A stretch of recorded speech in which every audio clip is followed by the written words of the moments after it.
Assalamualaikum warahmatullahi wabarakatuh. Halo teman-teman, perkenalkan nama saya Tika Sri Puspita, kelas 11 RPL 2. Di sini saya akan menjelaskan beberapa istilah yang ada dalam pemrograman web. Yang pertama adalah program. Program biasanya merujuk pada kumpulan instruksi yang terorganisasi. Kumpulan instruksi ini kemudian dieksekusi untuk melakukan sebuah tugas atau fungsi tertentu. Untuk memproses sebuah program dibutuhkan CPU atau Central Processing Unit komputer.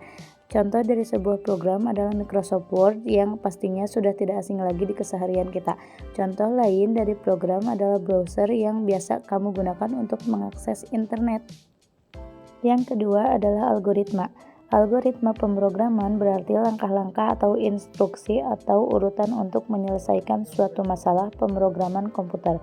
Masalah yang dapat diselesaikan oleh algoritma bisa sangat sederhana seperti penambahan angka hingga sangat kompleks seperti mengkonversi format video dari satu ke yang lainnya.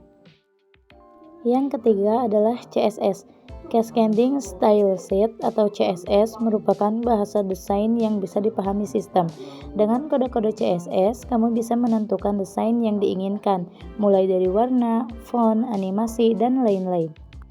Yang keempat adalah kode. Kode atau kode program merupakan istilah dalam programming yang digunakan untuk mendeskripsikan instruksi tertulis.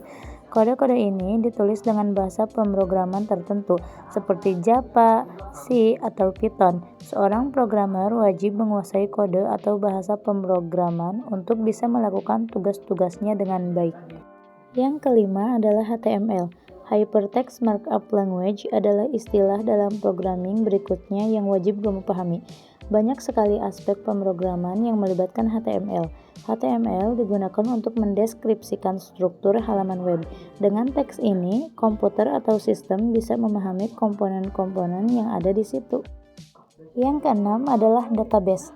Mengutip Oracle, database adalah kumpulan dari structured information atau data.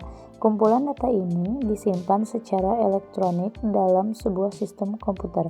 Jika datanya dibutuhkan, kamu akan bisa mengakses informasi tersebut secara mudah dan teratur. Biasanya database menggunakan Structured Query Language atau SQL. Yang ketujuh adalah framework. Istilah framework dalam programming secara harfiah memiliki arti kerangka program. Kerangka program ini digunakan oleh developer untuk mengembangkan kode yang digunakan untuk membuat aplikasi. Developer menggunakan framework untuk mengurangi jumlah bug atau gangguan pada aplikasi yang dikembangkan. Dengan menggunakan framework, proses pengembangan software atau aplikasi bisa menjadi lebih terstruktur dan terencana dengan baik, sehingga kekurangan dapat segera diidentifikasi dan diperbaiki. Yang kedelapan adalah function. Function adalah modul kode mandiri yang bertugas untuk menyelesaikan suatu tugas yang spesifik. Ia mengambil data, memprosesnya, dan mengembalikan sebuah hasil untuk ditampilkan padamu. Yang kesembilan adalah web server. Web server adalah komputer yang menyimpan file komponen sebuah situs, termasuk dokumen HTML, gambar, kode-kode CSS, dan JavaScript. Selain itu, web server juga berfungsi untuk memastikan bahwa pengguna dapat mengakses sebuah web. Dan yang ke-10 adalah text editor. Istilah dalam programming lainnya adalah text editor. Hal ini sebenarnya adalah sebuah software yang digunakan untuk membuat, mengubah, dan mengedit file dalam format teks menjadi plain text.